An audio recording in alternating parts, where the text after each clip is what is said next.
أسألك يا من هو الله الذي نحمده ونصلي على رسوله الكريم اما بعد بسم الله الرحمن الرحيم اللهم صل على محمد وعلى آل محمد وبارك وسلم رب اشرح لي صدري ويسر لي امري واحلل عقدة من لساني يفقهوا قولي واجعل لي وزيرا من اهلي آمین یا رب العالمین۔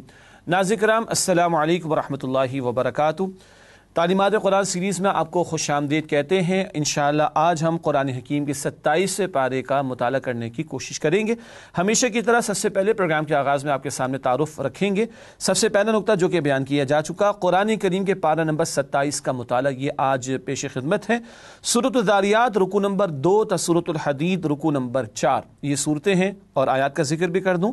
سورۃ الذاریات آیت نمبر 31 تا سورۃ الحدید آیت نمبر 29 یہ آیات ہیں ان صورتوں کی، اور ان کے درمیان مزید صورتیں جن کا انشاءاللہ مطالعہ کیا جائے گا۔ مقاصد مطالعہ اب تو آپ کو یاد بھی ہو گئے ہوں گے، لیکن پیش کر دیتے ہیں۔ پہلی بات، پارہ نمبر 27 کی آیات کے مضامین کا جائزہ، یہ ایک اوور ویو ہوتا ہے جس سے پارے کے مضامین ہمارے سامنے آتے ہیں۔ منتخب آیات کا مطالعہ جس میں کچھ رہنمائی کا سامان، بلکہ کافی کچھ رہنمائی کا سامان ہوتا ہے، اس پر ہم بات کرتے ہیں۔ اور زیر مطالعہ آیات میں بیان شدہ اہم اوامر و نواہی کا تذکرہ، ڈوز اینڈ ڈونٹس کا بیان بھی آپ کے سامنے رکھیں گے انشاءاللہ۔ ناظرین کرام سورۃ الذاریات کا مطالعہ شروع کرتے ہیں۔ گو کہ سورت کا آغاز 26 پارے میں ہو چکا ہے، البتہ اس کی آیات کا تجزیہ آپ کے سامنے رکھتے ہیں۔ پہلی 19 آیات میں احوال آخرت کا تذکرہ ہے، پھر آیات 20 تا 23 آیات آفاقی و انفسی پر غور کی دعوت، کائنات اور ہمارے وجود میں نشانیاں۔ آیات 24 تا 46 تاریخ سے عبرت دلائی گئی ہے مختلف قوموں کے واقعات بیان کر کے۔ آیات 47 تا 51 آخرت کے بارے میں ایک دلیل کا ذکر ہے۔ پھر آیات 52 تا 60 مشرکین مکہ کے ساتھ کشمکش کا بیان ہے۔ یہ تو سورت کے مضامین کا اوور ویو۔ اب آئیے جائزہ رکھتے ہیں آپ کے سامنے آیت با آیت، جس میں اور اہم مضامین ہمارے سامنے آ جاتے ہیں۔ 27 پارہ شروع ہوتا ہے، وہاں اولاً آیات 31 تا 37 قوم لوط پر پتھروں کی بارش، اس کا تذکرہ ہے۔ آیات 38 تا 40 آل فرعون کا غرق ہونا، اس کا بیان۔ آیات 41 تا 42 قوم عاد پر تیز آندھی کا عذاب۔ آیات 43 تا 46 قوم ثمود اور قوم نوح کی تباہی کا بیان۔ آیات 47 تا 51 اللہ تعالیٰ کی بے مثال قدرت کے مظاہر، ہر شے اللہ نے جوڑے جوڑے پیدا کی اور آسمان کو اللہ وسعت دیے چلا جا رہا ہے، اس کا تذکرہ۔ آیات 52 تا 55 رسول اللہ صلی اللہ علیہ وسلم کی ذمہ داری سمجھانا ہے، منوانا نہیں۔ پیغمبر سمجھانے اور دعوت دینے کے لیے بھیجے گئے، منوانا ان کا کام نہ تھا۔ اور آخر میں آیات 56 تا 60 انسانوں اور جنوں کا مقصد تخلیق اللہ تعالیٰ کی عبادت ہے۔ جنات کو اور انسانوں کو اللہ سبحانہ و تعالیٰ نے اپنی عبادت کے لیے پیدا کیا، اور اسی کے بیان پر مزید باتوں کے ساتھ سورت کا اختتام ہوتا ہے۔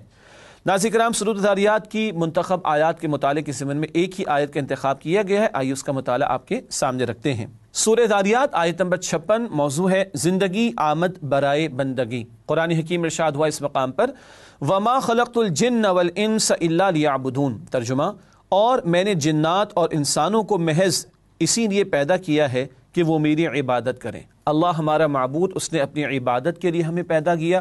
اللہ 24 گھنٹے ہمارا معبود ہے، تو 24 گھنٹے اس کی عبادت کا تقاضا ہے۔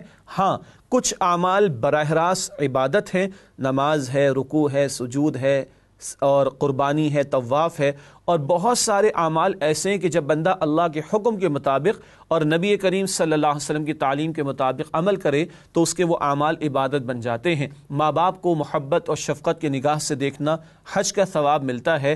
معاملہ تو ماں باپ کے ساتھ ہے، مگر پیغمبر علیہ السلام کی تعلیم کے مطابق ہے تو یہ انڈائریکٹلی عبادت کا عمل بن جائے گا۔ اور پھر اللہ کی عبادت زندگی کے تمام گوشوں میں، حتیٰ کہ معاشرت ہو، معیشت ہو، سیاست ہو، عدالت ہو، ریاست ہو، انفرادی اجتماعی دونوں سطحوں پر اللہ کی عبادت کا تقاضا ہے۔ اللہ ہمیں اس کی توفیق عطا فرمائے۔ ناظرین کرام اس کے بعد سورۃ الذاریات کی آیات میں آنے والے اوامر اور نواہی کا بیان آپ کے سامنے رکھیں گے انشاءاللہ۔ پہلے اوامر یعنی رولز کا بیان۔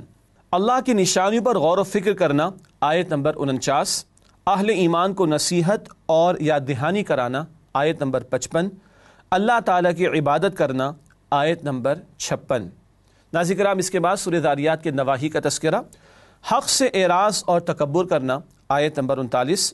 پیغمبر کی بات کو جادو اور دیوانگی کہنا، معاذ اللہ، آیت نمبر 39۔ رب کے احکامات سے سرکشی، آیت نمبر 44۔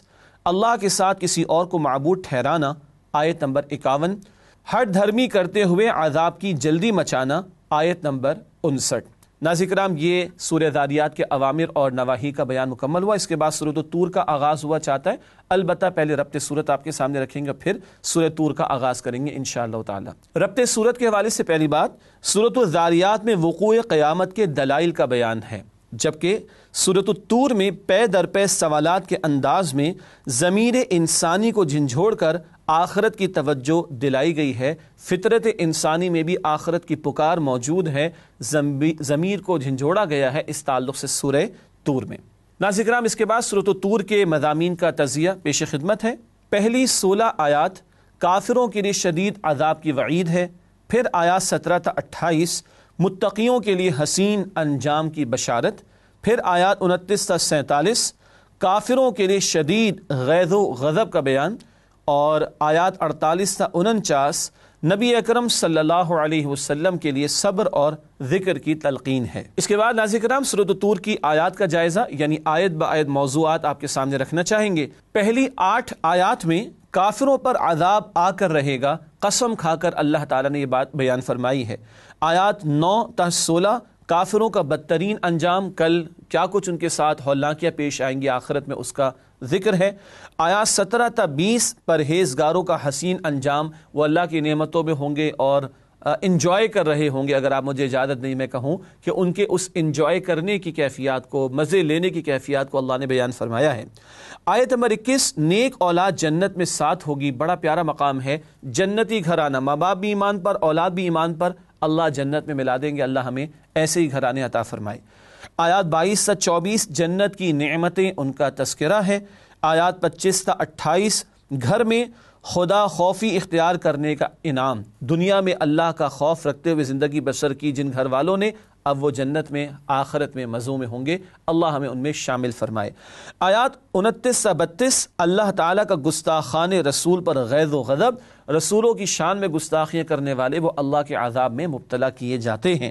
آیات 33 تا 34 عظمت قرآن کا بیان کہ تم اس جیسا کلام پیش نہیں کر سکتے، مشرکین کو چیلنج دیا گیا۔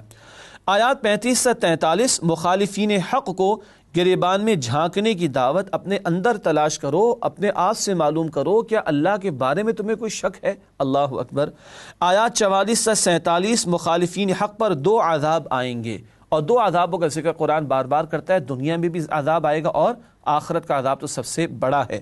اور آخر میں آیات 48 سے 49 نبی اکرم صلی اللہ علیہ وسلم پر اللہ تعالیٰ کی نظر کرم کہ نبی آپ صبر کیجئے، بے شک آپ ہماری نگاہوں کے سامنے ہیں، اللہ کا التفات اور نظر کرم کا بیان ہے۔ ناظرین کرام، اس کے بعد سورۃ الطور کی منتخب آیات میں سے ایک آیت کا مطالعہ آپ کے سامنے رکھنا چاہیں گے، آئیے اس کا مطالعہ کریں۔ سورۃ طور کی آیت نمبر 21 جنتی گھرانہ، ارشاد ہو رہا ہے والذین آمنوا واتبعتهم ذریتهم بایمان الحقنا بهم ذریتهم وما التناهم من عملهم من شیء کل امرئ بما کسب رہین۔ ترجمہ، اور جو لوگ ایمان لائے اور ان کی اولاد نے بھی ایمان میں ان کی پیروی کی، ہم ان کی اولاد کو بھی ان کے درجے تک پہنچا دیں گے اور ان کے عمل میں سے کچھ کم نہ کریں گے، ہر شخص اپنے اپنے اعمال کا گروی ہے۔ یہ سورہ طور کی آیت 21۔ جنتی گھرانہ کیسا؟ ماں باپ بھی ایمان پر ہوں، اولاد بھی ایمان پر ہو، اور اللہ ایمان کے ساتھ ایمان کے تقاضوں پر عمل کی بھی توفیق دے۔ رخ زندگی صاحب ایمان والا ہے تو اللہ گھر والوں کو جمع فرما دیں گے۔ اللہ ہمیں ایمان کے تقاضوں پر عمل کی محنت ہمارے گھرانوں میں کرنے کی توفیق عطا فرمائے۔ اللہم انا نسألک جنت الفردوس، اے اللہ ہم آپ سے جنت الفردوس کا سوال کرتے ہیں۔ ناظرین کرام، الحمدللہ سورہ طور کا مطالعہ ہوا مکمل۔ ظاہری بات ہے پوری سورت کو تو مطالعہ کر بھی نہیں رہے، یعنی مضامین کا تجزیہ اور منتخب آیات، اور 27ویں پارے میں کئی صورتیں ہیں تو منتخب آیات بھی ہر آیت میں سے ایک ایک دو ہی ہم لے سکیں گے۔ البتہ میں عرض کر رہا تھا کہ سورہ طور کے بعد اب سورہ نجم کا آغاز ہوا چاہتا ہے، البتہ پہلے ان دونوں کا ربط صورت آپ کے سامنے رکھتے ہیں۔ سورہ طور میں پے در پے سوالات کے انداز میں ضمیر انسانی کو جھنجھوڑ کر آخرت کی توجہ دلائی گئی ہے، اس پر پہلے بھی بات ہوئی۔ سورۃ النجم میں بتایا گیا ہے کہ نجات کا دار و مدار عقیدہ توحید اور اعمال صالحہ پر ہے، وہ آخرت جس کی فکر کا بیان طور میں ہے، اب سورہ نجم میں بتایا جا رہا ہے کہ توحید پر کاربند ہو کر اعمال صالحہ انجام دو گے تو آخرت میں نجات ملے گی۔ اس کے بعد چلتے ہیں سورۃ النجم کے مضامین کے تجزیے کی طرف، یعنی ایک اوور ویو سورت کے مضامین کا۔ پہلی 18 آیات عظمت مصطفیٰ صلی اللہ علیہ وآلہ وسلم کا بیان، معراج کے واقعے کی طرف بھی اشارہ یہاں پر آیا ہے۔ آیات 19 تا 30 مشرکانہ تصورات کی نفی، لات منات عزا جھوٹے معبودوں کی پوجا پاٹ کرنے والوں کے جھوٹے معبودوں کی نفی کی گئی ہے۔ آیات 41 تا 42 جزا و سزا کا بیان، کل کے نتائج کا تذکرہ ہے، اور آخر میں آیات 43 تا 62 اللہ تعالیٰ کی قدرت کے مظاہر اور ان قدرتوں کا بیان عقیدہ توحید کے تعلق سے توجہ دلانے کے لیے بھی ہوا کرتا ہے۔ اس کے بعد ناظرین کرام سورۃ النجم کی آیات کا جائزہ یعنی آیت با آیت موضوعات اب آپ کے سامنے رکھیں گے انشاءاللہ۔ سب سے پہلی 4 آیات حدیث رسول صلی اللہ علیہ وسلم کی اہمیت، رسول اللہ علیہ وسلم جو کچھ ارشاد فرماتے وہ اللہ کی وحی کے مطابق ہوتا ہے، آگے ان آیات پر بات بھی ہوگی انشاءاللہ۔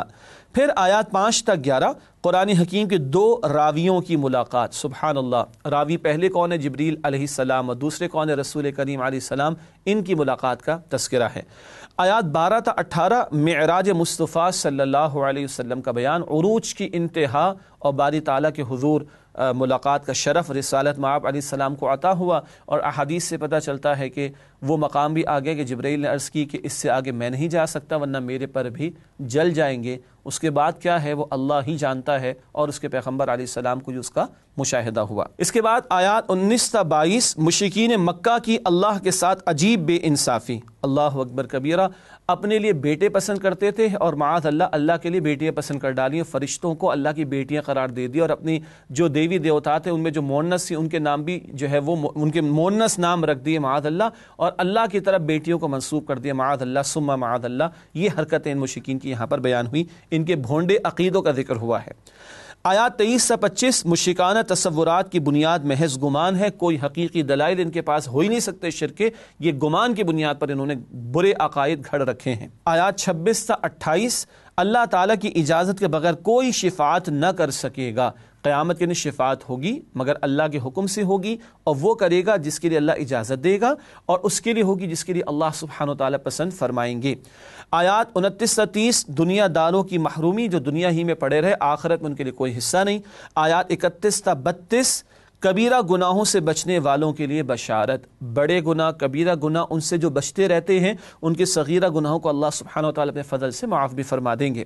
آیات 33 تا 35 کیا دولت مندوں سے اللہ تعالیٰ راضی ہے؟ قطعاً نہیں۔ مشرکین کا خیال تھا کہ ہمارے سرداروں میں سے کسی کو وحی ملنی چاہیے، تو بھائی اللہ کے ہاں کسی کا مقام جو ہے وہ دولت اور مال کی بنیاد پر نہیں ہے، وہ تو تقوی کی بنیاد پر ہے۔ آیات 36 تا 42 انسان کا عمل اس کے کام آئے گا، جو تم بیج بو رہے ہو وہی فصل تم کاٹو گے، اور تمہارے ساتھ تمہارے اعمال کی پونجی ہی کل جانے اور کام آنے والی ہے۔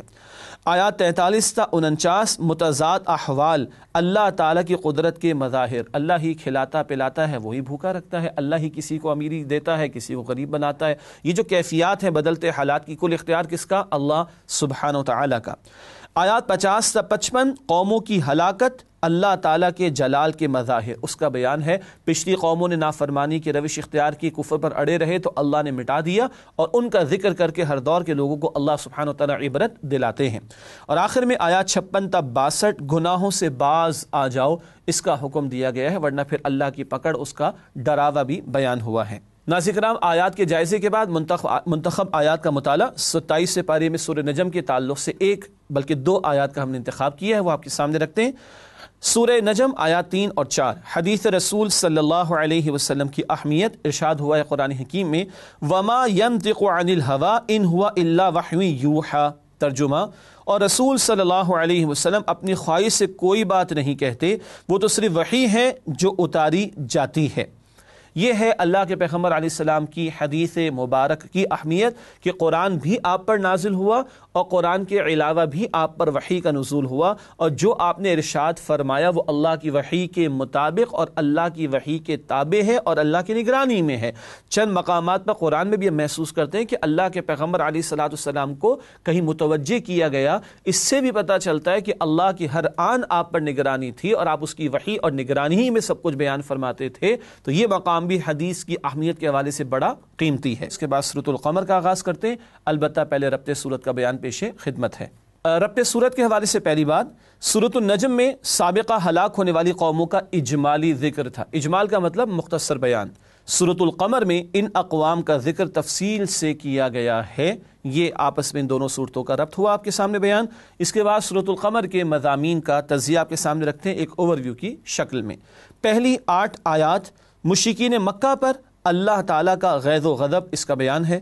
پھر آیات 9 تا 42 سابقہ اقوام پر اللہ تعالیٰ کا عذاب ان قوموں کا بیان آیا ہے۔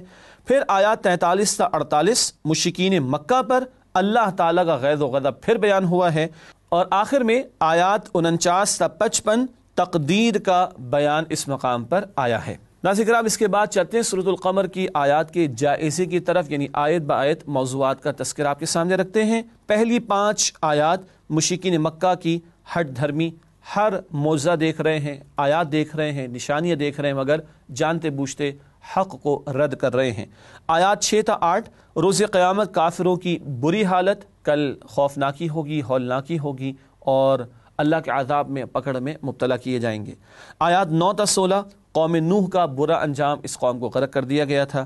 آیت نمبر 17 قرآن سمجھنے کے لیے آسان کر دیا گیا ہے، نصیحت کے حصول کے لیے آسان کر دیا گیا ہے، اور یہ بات آیت نمبر 17، 22، 32 اور 40 میں 4 مرتبہ دہرائی گئی ہے۔ وَلَقَدْ يَسَّرْنَا الْقُرْآنَ لِلذِّكْرِ فَهَلْ مِن مُدَّكِرٍ۔ پھر آیات 18 تا 22 قوم عاد کی بربادی کا تذکرہ ہے۔ آیات 23 تا 32 قوم ثمود کی تباہی کا ذکر، جس قوم کی طرف صالح علیہ السلام کو بھیجا گیا تھا اور اونٹنی کا موضع دیا گیا تھا۔ آیات 33 تا 40 قوم لوط پر بدترین عذاب، پتھروں کی بارش سے یہ قوم ہلاک کی گئی تھی۔ آیات 41 تا 42 آل فرعون کی بدبختی اور پھر ان کو غرق بھی کر دیا گیا تھا۔ آیات 43 تا 48 کیا مشرکین مکہ پر عذاب نہیں آئے گا؟ کیوں نہیں؟ پچھلے اڑے رہے تو ان پر عذاب آیا، تم بھی اڑے رہو گے اور پیغمبر کی دعوت کو رد کرو گے تو تم بھی اللہ کے عذاب میں مبتلا کیے جاؤ گے، یہ مشرکین مکہ کو بتایا گیا۔ اور آخر میں آیات 49 تا 55 تقدیر میں سب کچھ لکھا جا چکا ہے، مراد ہے کہ جو ہو رہا ہے اللہ کے علم میں ہے، جو کچھ کرتوت اور اعمال بندوں کے ہیں اس کے نتائج سامنے آ رہے ہیں، مگر یہ سب کچھ اللہ سبحانہ و تعالیٰ کے علم میں ہے۔ ناظرین کرام، اس کے بعد سورہ قمر کی منتخب آیات کے مطالعے میں سے ایک ہی آیت آپ کے سامنے رکھیں گے، اور وہ ہے آیت نمبر 17۔ قرآن نصیحت کے لیے آسان، وَلَقَدْ يَسَّرْنَا الْقُرْآنَ لِلذِّكْرِ فَهَلْ مِن مُدَّكِرٍ، یہ آیت 4 مرتبہ دہرائی گئی ہے، آیت 17، 22، 32 اور 40 میں۔ ترجمہ: اور یقیناً ہم نے قرآن کو نصیحت کے لیے آسان کر دیا ہے، تو کوئی ہے جو سوچے سمجھے۔ قرآن کے فہم کے 2 بنیادی پہلو سامنے رہیں۔ ایک قرآن کا سادہ آسان مفہوم ہے، وہ ہر ایک کے لیے اوپن ہے۔ بہت سارے غیر مسلم ہیں جو قرآن کو اپنی زبان میں پڑھ کر ایمان قبول کر رہے ہیں، تو کیا ان کے ایمان کو رد کر دیا جائے گا کہ صاحب آپ نے قرآن کو تو پہلے صحیح طرح پڑھنا تھا، اتنے علوم حاصل کرنے تھے، پھر آپ کا ایمان قبول کیا جائے گا؟ قطعاً نہیں۔ بیسک میسج قرآن کا کلیئر ہے، میں کون، مجھے کس نے پیدا کیا اور کیوں پیدا کی، دنیا کیوں بنائی گئی، کائنات کیوں سجائی گئی، اور میرا ڈیسٹینیشن کیا ہے۔ اس سے متعلقہ بنیادی حقائق بہت وضاحت سے قرآن میں سادہ انداز میں بیان کیے گئے، اور یہ قرآن کا بیسک میسج ہے۔ نسألك يا من هو الله الذي۔ السلام علیکم ورحمۃ اللہ وبرکاتہ۔ ناظرین کرام، تعلیمات قرآن سیریز میں آپ کو خوش آمدید کہتے ہیں۔ وقفے سے پہلے سورہ قمر کے تعلق سے گفتگو ہوئی تھی مکمل، اس کے بعد سورۃ الرحمن کا آغاز ہوا چاہتا ہے، البتہ پہلے ربط سورت کو سمجھ لیتے ہیں۔ پہلی بات اس حوالے سے ہے، سورۃ القمر میں سابقہ 5 اقوام کی تکذیب کا ذکر تھا، پچھلی قوموں کا بیان، ان پر آنے والے عذابوں کا تذکرہ بھی تھا سورہ قمر میں۔ سورۃ الرحمن میں جنات اور انسانوں سے 31 مرتبہ سوال کیا گیا ہے کہ اپنے رب کی کون کون سی نعمت کی تکذیب کرو گے۔ سوالیہ انداز میں تکذیب سے روکنے کی بات کی جا رہی ہے، کس کس نعمت کی تکذیب کرو گے، جھٹلاؤ گے، اور وہ آیت ہم سب کو یاد ہے، فَبِأَيِّ آلَاءِ رَبِّكُمَا تُكَذِّبَانِ۔ ناظرین کرام، اس کے بعد سورۃ الرحمن کے مضامین کا تجزیہ، اس کو عروس القرآن، قرآن کی دلہن بھی کہا گیا، اور بڑی پیاری صورت ہے کہ بیک وقت جنات اور انسانوں دونوں سے خطاب اس صورت میں ہے۔ پہلی 4 آیات عظمت قرآن کا بیان ہے، پھر آیات 5 تا 36 اللہ تعالیٰ کی قدرت کے مظاہر کا ذکر ہے، آیات 37 تا 45 اہل جہنم پر عذاب کا بیان ہے، اور آخر میں آیات 46 تا 78 اہل جنت پر انعامات کا تذکرہ ہے۔ اس کے بعد سورۃ الرحمن کی آیات کا جائزہ آیت با آیت موضوعات کے اعتبار سے۔ پہلی 4 آیات عظمت قرآن کا بیان، اس پر آگے بات کریں گے انشاءاللہ تعالی۔ پھر آیات 5 تا 9 پوری کائنات میں عدل ہے، تم بھی عدل کرو، اللہ العادل، اس نے کائنات کو عدل پر قائم کیا ہوا ہے، تم بھی عدل کرو گے تمہارے معاملات درست ہوں گے۔ آیات 10 تا 12 زمین پر اللہ تعالیٰ کی نعمتیں، ان کا تذکرہ، خواہ وہ پھول ہوں، اناج ہوں، جو کچھ بھی ہے اللہ ہی کی عطا۔ آیت نمبر 13 تم اپنے رب کی کن کن نعمتوں کو جھٹلاؤ گے، فَبِأَيِّ آلَاءِ رَبِّكُمَا تُكَذِّبَانِ۔ اس کے بعد آیات 14 تا 25 قدرت باری تعالیٰ کے مظاہر، اللہ کی قدرتوں کا تذکرہ ہو رہا ہے۔ آیات 26 تا 28 دنیا کی رعنائیوں کا انجام، سب کچھ فنا ہو جانے والا ہے۔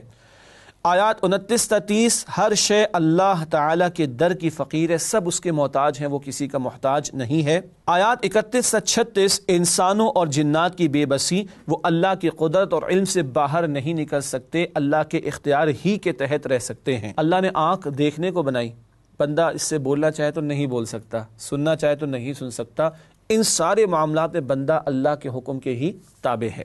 آیات 37 تا 45 روز قیامت مجرموں کا انجام بیان ہوا، اور بڑا شدید عذاب ان کو دیا جائے گا، اور ان کو شعلے بھی مارے جائیں گے، استغفر اللہ۔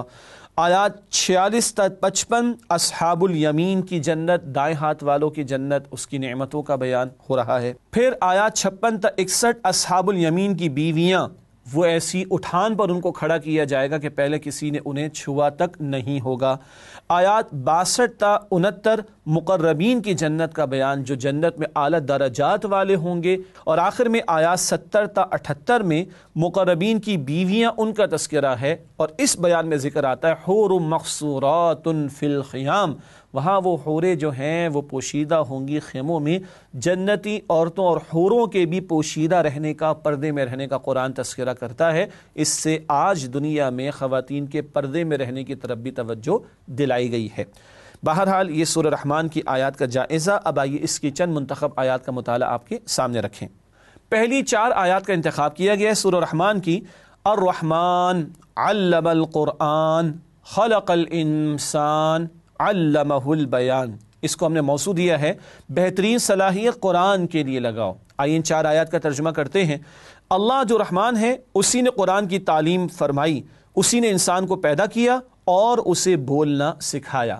ہمارے استاد محترم ڈاکٹر اسرار احمد صاحب رحمۃ اللہ علیہ، اللہ ان پر اپنی رحمتیں نازل فرمائے، انہوں نے ان 4 آیات کا بڑا پیارا تجزیہ کیا ہے۔ رحمان اللہ کا سب سے زیادہ پیارا صفاتی نام، علم القرآن سارے علوم اللہ نے سکھائے، لیکن جو چوٹی کا علم سکھایا اللہ نے وہ قرآن کا علم ہے۔ خلق الانسان، اللہ نے انسان کو پیدا کیا، ساری مخلوقات کو اللہ نے پیدا کیا مگر اس کی تخلیق کا شاہکار انسان۔ علمہ البیان، بولنا سکھایا، بیان کی صلاحیت عطا فرمائی، حالانکہ سننے کی، دیکھنے کی اور صلاحیتیں بھی اللہ ہی نے عطا فرمائی، مگر جو بہترین صلاحیت بندے کو عطا کی گئی وہ بولنے کی صلاحیت ہے۔ حاصل کلام وہ اللہ جو رحمان ہے، اس نے اپنی رحمانیت کے طفیل بہترین مخلوق انسان کو بہترین علم یعنی قرآن سکھایا۔ اس بہترین مخلوق کو چاہیے کہ اپنی بہترین صلاحیتوں کو بہترین کام میں استعمال کرے۔ یہ ان 4 آیات کا ایک بڑا پیارا حاصل۔ اور حدیث بخاری شریف میں اللہ کے پیغمبر صلی اللہ علیہ وسلم نے فرمایا، خیرکم من تعلم القرآن وعلمہ، تم میں سے بہترین وہ جو قرآن سیکھے اور قرآن سکھائیں۔ اللہ تعالی ہمیں اس حدیث کا مصداق بننے کی اور قرآن کو مزید سیکھنے، سمجھنے اور اس کے احکامات پر عمل کرنے اور اس کے پیغام کو دوسروں تک پہنچانے کی توفیق عطا فرمائے۔ اگلی آیت جس کا انتخاب کیا گیا وہ آیت نمبر 13 ہے، رب کی کس کس نعمت کو جھٹلاؤ گے؟ مشہور آیت ہے فَبِأَيِّ آلَاءِ رَبِّكُمَا تُكَذِّبَانِ۔ 31 مرتبہ یہ ایک ہی آیت، 78 آیات ہیں کل الرحمن میں، اور 31 مرتبہ یہ آیت دہرائی گئی۔ ترجمہ، تو تم اپنے پروردگار کی کون کون سی نعمت کو جھٹلاؤ گے؟ یہ ہے اللہ کی طرف سے سوالیہ انداز۔ اللہ کی نعمتوں کا شمار بھی ممکن نہیں۔ قرآن نے 2 مرتبہ کہا، سورہ نحل اور سورہ ابراہیم میں، وَإِن تَعُدُّوا نِعْمَةَ اللَّهِ لَا تُحْصُوهَا، اور اگر تم اللہ کی نعمتوں کو شمار کرنا چاہو بھی تو شمار نہیں کر سکتے۔ یہاں فرمایا کس کس نعمت کو جھٹلاؤ گے؟ اللہ کی تو نعمتوں کو شمار کرنا بھی ممکن نہیں ہے۔ یہ الفاظ جنات نے سنے، جامع ترمذی کی روایت ہے، تو انہوں نے ایک بڑا پیارا جملہ ادا کیا، لا بشیء من نعمک ربنا نکذب فلک الحمد۔ اللہ کے پیغمبر علیہ السلام نے صحابہ کرام کو بتایا کہ تمہارے بھائی، الفاظ سنیے گا، تمہارے بھائی جنات نے یہ جملہ، یہ آیت جب سنی تو انہوں نے پڑھا، لا بشیء من نعمک ربنا نکذب فلک الحمد، اے ہمارے رب آپ کی نعمتوں میں سے کسی شے کا بھی ہم انکار نہیں کرتے، کسی شے کو بھی ہم نہیں جھٹلاتے، فلک الحمد، تعریف اور حمد اور شکر اور ثنا آپ کے لیے ہے، تو ہمیں بھی اس آیت کو پڑھتے ہوئے سنتے ہوئے یہ الفاظ پڑھ لینے چاہیے، لا بشیء من نعمک ربنا نکذب فلک الحمد۔ ناظرین کرام، سورۃ الرحمن کے بعد سورۃ الواقعہ کا آغاز ہوا چاہتا ہے، البتہ پہلے ربط سورت حسب معمول آپ کے سامنے رکھیں گے، نوٹ فرمائیے گا۔ سورۃ الرحمن کے آغاز میں جبکہ سورۃ الواقعہ کے اختتام پر عظمت قرآن کا بیان ہے دونوں صورتوں میں عظمت قرآن کا بیان، رحمان میں شروع میں، واقعہ میں آخر میں۔ مزید بنا دونوں صورتوں میں مقربین جنت، عام اہل جنت اور اہل جہنم تینوں گروہوں کا ذکر ہے۔ عام اہل جنت دائیں ہاتھ والے، اور پھر مقربین ان کا، اور پھر اہل جہنم، تینوں گروہوں کا سورۃ الرحمن میں بھی ذکر ہے اور سورۃ الواقعہ میں بھی۔ اس کے بعد چلتے ہیں سورۃ الواقعہ کے مضامین کے تجزیے کی طرف، یعنی ایک اوور ویو سورت کے مضامین کا۔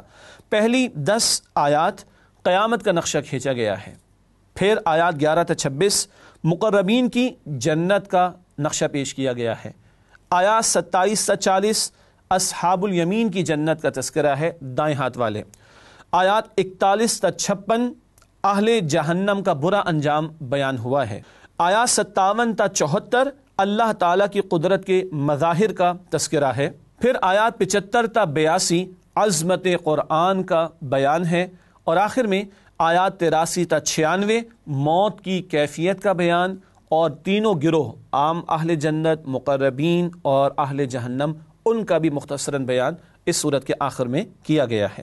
ناظرین کرام، اس کے بعد سورۃ الواقعہ کی آیات کا جائزہ، یعنی آیت بآیت موضوعات آپ کے سامنے رکھتے ہیں۔ پہلی 6 آیات قیامت کا منظر اللہ سبحانہ وتعالیٰ نے پیش کیا، اس دن کی ہولناکیوں کا تذکرہ ہے۔ پھر آیات 7 تا 11 انسانوں کی 3 گروہ میں تقسیم کا بیان، اور آگے پھر مزید اس کی تفصیلات ہیں۔ آیات 12 تا 26 میں سابقون کی جنت، مقربین کی جنت کا تذکرہ ہے۔ آیات 27 تا 40 اصحاب الیمین کی جنت، یعنی دائیں ہاتھ والوں کی جنت کا تذکرہ۔ پھر آیات 41 سے 56 اصحاب الشمال کا برا انجام، بائیں ہاتھ والے یعنی جہنم والوں کے برے انجام کا تذکرہ۔ آیات 57 تا 62 رحم مادر میں انسانوں کی تخلیق کون کرتا ہے، بڑے جلالی انداز میں اللہ نے کچھ سوالات سامنے رکھ کر اپنی قدرتوں کا اظہار کیا ہے۔ آیات 63 تا 67 بیج سے فصل کون اگاتا ہے۔ آیات 68 تا 70 بارش کون نازل کرتا ہے، یہ سب اللہ کی قدرتوں کا بیان۔ آیات 71 تا 74 آگ اللہ تعالیٰ کی قدرت کی نشانی، اور یہ درخت اور اس سے کس قدر ایندھن کا سامان میسر آتا ہے بندوں کو، اس کا تذکرہ۔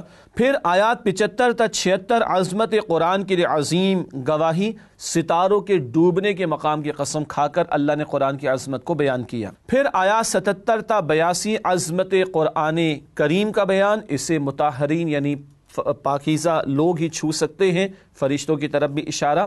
آیات 83 تا 87 موت کا منظر، اللہ تعالیٰ اس کی ہولناکی سے سختی سے ہم سب کی حفاظت فرمائے، جانا ہے ہر ایک کو۔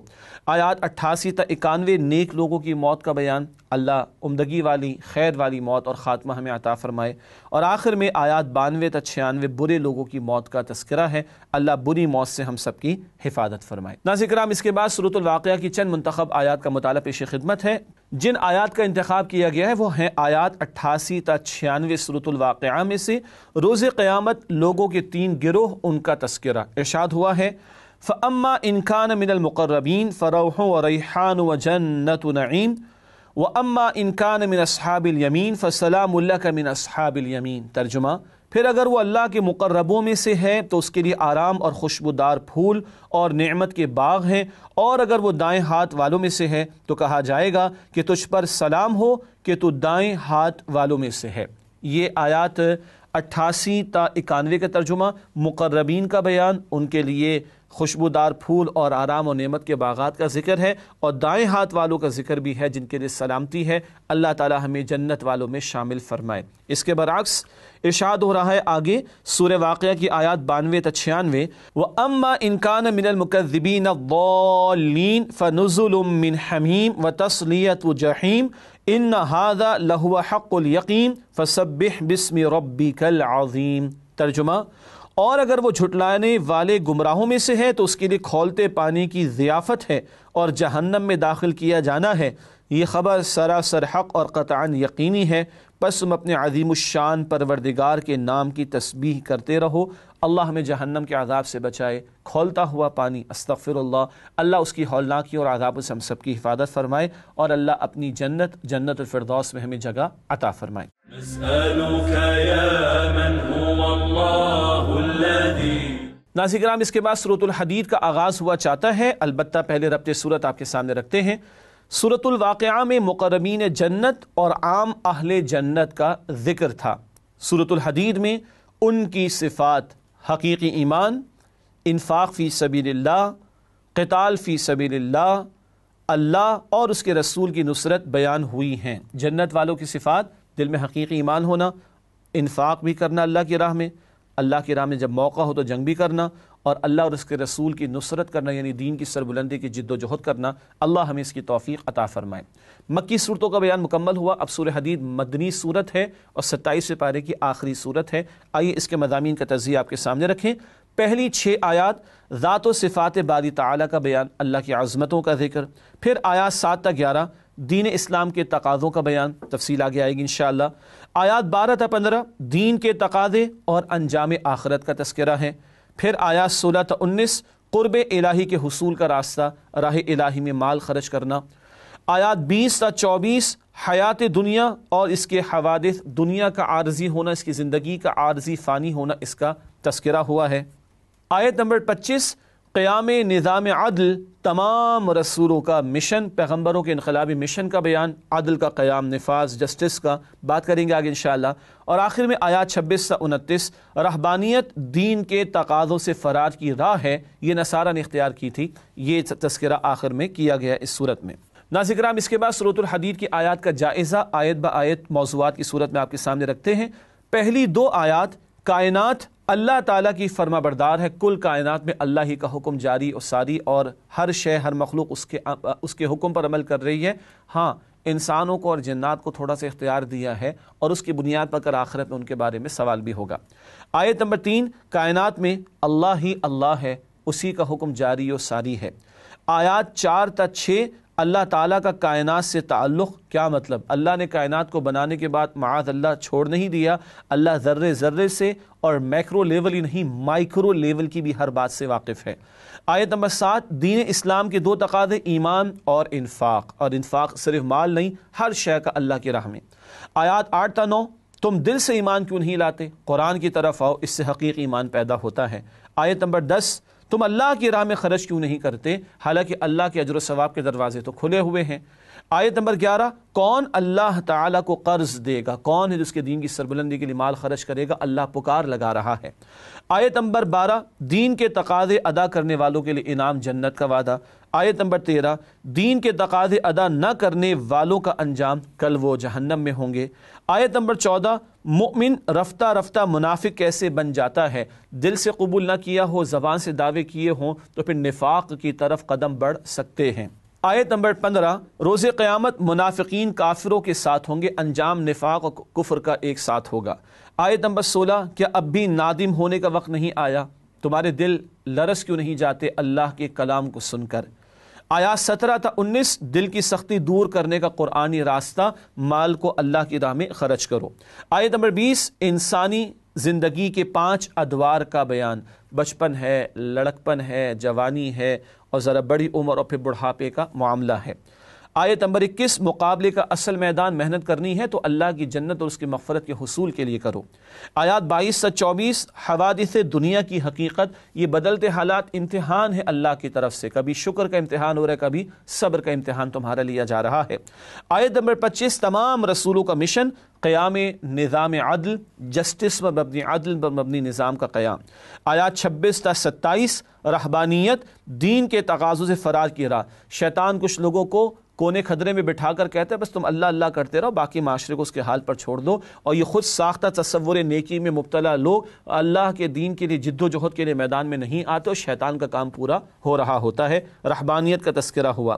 آیات 28 تا 29 عیسائیوں کے لیے حصول سعادت کا موقع. اہل کتاب کو کہا جا رہا ہے آخری پیغمبر صلی اللہ علیہ وسلم پر ایمان لے آؤ، تم بھی اللہ کی رحمت کے مستحق بن سکتے ہو. ناظرین کرام، اس کے بعد سورۃ الحدید کی چند منتخب آیات کا بیان آپ کے سامنے رکھیں گے. آیات 7 تا 11 یہیں پہ ایمان اور انفاق کے تقاضے بیان ہوئے ہیں، ان کا تذکرہ آپ کے سامنے کرنا چاہیں گے انشاءاللہ. ارشاد ہوا آمنوا باللہ ورسولہ وانفقوا مما جعلکم مستخلفین فیہ فالذین آمنوا منکم وانفقوا لهم اجر کبیر وما لکم لا تؤمنون باللہ والرسول یدعوکم لتؤمنوا بربکم وقد اخذ میثاقکم ان کنتم مؤمنین. یہ 7 اور 8 کا ترجمہ کرتے ہیں آپ کے سامنے. ایمان لاؤ اللہ پر اور اس کے رسول صلی اللہ علیہ وسلم پر، اور خرچ کرو ہر اس شے میں سے جس پر تمہیں عارضی اختیار دیا گیا ہے. جو لوگ تم میں سے ایمان لائے اور خرچ کرتے رہے ان کے لیے بڑا ثواب ہے. اور تمہیں کیا ہوا ہے کہ ایمان نہیں لاتے اللہ پر، حالانکہ رسول صلی اللہ علیہ وسلم تمہیں دعوت دیتے ہیں کہ ایمان لاؤ اپنے رب پر، اور رسول صلی اللہ علیہ وسلم لے چکے ہیں تم سے عہد اگر تم واقعی مؤمن ہو. 2 تقاضے، دل سے ایمان لاؤ حقیقی ایمان، اور انفاق کرو ہر شے کا، وہ جان بھی ہے، وقت بھی ہے، صلاحیت بھی ہے، مال بھی ہے، اولاد بھی ہے، اس سب کو لگاؤ اللہ کے دین پر عمل اور اس کے دین کی دعوت اور اس کے دین کے نفاذ کی محنت کے لیے. پھر جھنجھوڑا جا رہا ہے کیوں واقعتاً ایمان نہیں لاتے جبکہ رسول تمہیں ایمان کی دعوت دے رہے ہیں. ایمان والوں کو جھنجھوڑا جا رہا ہے، خاص طور پر وہ جو منافقین تھے کہ دل سے ایمان کیوں نہیں لاتے. اس کے بعد اب ترغیب کا انداز آ رہا ہے. اگلی آیات کا مطالعہ کرتے ہیں. آیت نمبر 9 اور پھر اس کے بعد 10 اور 11 کا بیان بھی آئے گا. ارشاد ہوا هو الذي ينزل على عبده آیات بینات لیخرجکم من الظلمات الى النور وان اللہ بکم لرؤوف رحیم. اس آیت کا پہلے ترجمہ کرتے ہیں آپ کے سامنے. وہی تو ہے جو نازل کرتا ہے اپنے بندے پر واضح آیات تاکہ نکال لائے تمہیں اندھیروں سے روشنی میں، اور بے شک اللہ تم پر نہایت شفقت کرنے والا مہربان ہے. اب ترغیب دلائی جا رہی ہے حقیقی ایمان کہاں سے ملے گا؟ اللہ کی آیات سے، قرآن حکیم سے. اس قرآن سے جڑو، اس قرآن سے تمہارے اندر حقیقی ایمان پیدا ہوگا، اور جب حقیقی ایمان ہوگا تو پھر تم انفاق بھی کرو گے. اگلی آیات میں پہلے ڈانٹ ڈپٹ بھی آ رہی ہے انفاق کے لیے، اور ترغیب اور تشویق اور موٹیویشن بھی آ رہی ہے. ارشاد ہوا وَمَا لَكُمْ أَلَّا تُنْفِقُوا فِي سَبِيلِ اللَّهِ وَلِلَّهِ مِيرَاثُ السَّمَاوَاتِ وَالْأَرْضِ لَا يَسْتَوِي مِنْكُمْ مَنْ أَنْفَقَ مِنْ قَبْلِ الْفَتْحِ وَقَاتَلَ. آیت کے حصے کا ترجمہ رکھتے ہیں آپ کے سامنے. اور تمہیں کیا ہوا ہے کہ خرچ نہیں کرتے اللہ کی راہ میں، حالانکہ آسمان و زمین کی وراثت اللہ ہی کے لیے ہے. برابر نہیں تم میں سے وہ جس نے خرچ کیا فتح سے پہلے اور جنگ کی. آگے مزید ذکر ہے اولئک اعظم درجۃ من الذین انفقوا من بعد وقاتلوا وکلا وعد اللہ الحسنی واللہ بما تعملون خبیر. اس آیت کا ترجمہ مکمل کرتے ہیں. ایسے لوگوں کا درجہ ان لوگوں سے کہیں بڑھ کر ہے جنہوں نے بعد میں خرچ کیا اور جنگ کی، اور اللہ نے سب سے وعدہ کیا بڑی بھلائی کا، اور جو کچھ تم کرتے ہو اللہ اس سے باخبر ہے. اللہ سبحانہ و تعالیٰ ترغیب دلا رہے ہیں پہلے تو جھنجھوڑا کیوں خرچ نہیں کرتے، سب کچھ تو اللہ کا ہے، اسی کو لوٹاؤ اور bank of Allah in limited میں جمع کرا لو، بینک اکاؤنٹ آخرت میں جمع کرا لو. اور آج مغلوبیت کا دور ہے، فتح مکہ سے پہلے کی بات ہو رہی ہے. آج جو خرچ کرے گا اس کا درجہ بعد والوں سے زیادہ ہوگا. ہر ایک سے اللہ کا اجر و ثواب کا وعدہ ہے، مگر جو دین کی مغلوبیت کے دور میں خرچ کرے، اپنے آپ کو لگائے، اپنی صلاحیتوں کو کھپائے، اس کا اجر مغلوبیت کے دور والوں کا اجر بعد والوں سے جب دین غالب ہو چکا ہو بہت زیادہ ہوگا. آج بھی موقع ہے میرے اور آپ کے لیے اللہ کی راہ میں خرچ کرنے کا اور ثواب میں آگے بڑھنے کا. اگلی آیت نمبر 11 میں بڑا پیارا انداز اللہ کی طرف سے ترغیب کا فرمایا من ذا الذی یقرض اللہ قرضا حسنا فیضاعفہ لہ ولہ اجر کریم. کون ہے جو اللہ کو قرض دے اچھا قرض، پھر وہ 2 چند کرے اس کے لیے اس انفاق کو، اور اس کے لیے عزت کا صلہ ہے. قرض حسن جو حلال میں سے دیا جائے، حسن نیت کے ساتھ خرچ کیا جائے، اللہ بڑھا چڑھا کر عطا فرمانے کا وعدہ دے رہے ہیں. اللہ ہمیں اپنی راہ میں لگانے کی، کھپانے کی توفیق عطا فرمائے. ناظرین کرام، اس کے بعد اگلی اور آخری آیت جس کا انتخاب کیا گیا سورہ حدید کی آیت نمبر 25، رسولوں کا انقلابی مشن قیام عدل. ارشاد ہوا لقد ارسلنا رسلنا بالبينات وانزلنا معهم الكتاب والميزان ليقوم الناس بالقسط وانزلنا الحديد فيه بأس شديد ومنافع للناس وليعلم الله من ينصره ورسله بالغيب ان الله قوي عزيز. ترجمہ بلا شبہ ہم نے بھیجا اپنے رسولوں کو واضح نشانیوں کے ساتھ، اور ہم نے نازل کی ان کے ساتھ کتابیں، اور ترازو، نظام عدل، تاکہ لوگ عدل پر قائم ہوں، اور ہم نے لوہا بھی اتارا ہے جس میں شدید جنگ کی صلاحیت ہے اور لوگوں کے لیے دیگر فائدے بھی ہیں، تاکہ اللہ ظاہر کر دے کہ کون غیب میں رہتے ہوئے اس کی اور اس کے رسولوں کی مدد کرتا ہے، بے شک اللہ بڑا طاقتور اور زبردست ہے۔ پیغمبر کیوں بھیجے گئے؟ تاکہ انسانیت کو عدل پر، قسط پر، جسٹس پر قائم کیا جائے۔ یہ بڑا محدود تصور ہے کہ کتاب پڑھ لی جائے، پڑھا دی جائے اور بات ختم ہو جائے۔ نہیں، پیغمبروں کو کتابیں دی گئی، موضوعات دیے گئے، شریعت دی گئی نفاذ کے لیے۔ رسول اللہ نے بھی اللہ کا دین قائم اور نافذ کر کے دکھایا صلی اللہ علیہ وسلم، اور آج ختم نبوت کے بعد امت مسلمہ کے کاندھوں پر یہ ذمہ داری ہے کہ اللہ کے دین کو اللہ کی زمین پر قائم کرنے کی جد و جہد کرے تاکہ انسانیت کو عدل میسر آ سکے۔ وقت فرصت ہے، کہاں کام ابھی باقی ہے، نور توحید کا اتمام ابھی باقی ہے، اور اللہ ہمیں توفیق دے ہم اس کی اور اس کے رسول کی نصرت کرنے والے ہوں، یعنی دین کے غلبے کی جد و جہد کرنے والے ہوں۔ ناظرین کرام، آخر میں ہمیشہ کی طرح فرمان نبوی صلی اللہ علیہ وآلہ وسلم پیش خدمت ہے۔ قرآن مجید کا ایک سرا اللہ تعالیٰ کے ہاتھ میں ہے اور دوسرا سرا اہل ایمان کے ہاتھ میں، پس جو اسے تھامے رہیں گے نہ دنیا میں گمراہ ہوں گے نہ آخرت میں ہلاک ہوں گے۔ یہ طبرانی شریف کی روایت ہے۔ ناظرین کرام، اسی کے ساتھ پروگرام کا وقت ہوا مکمل اور آپ سے چاہیں گے اجازت۔ وزٹ کیجئے e.quranacademy.com۔ اللہ تعالی ہم سب کو قرآن حکیم سے مزید مضبوطی عطا فرمائے، آمین یا رب العالمین۔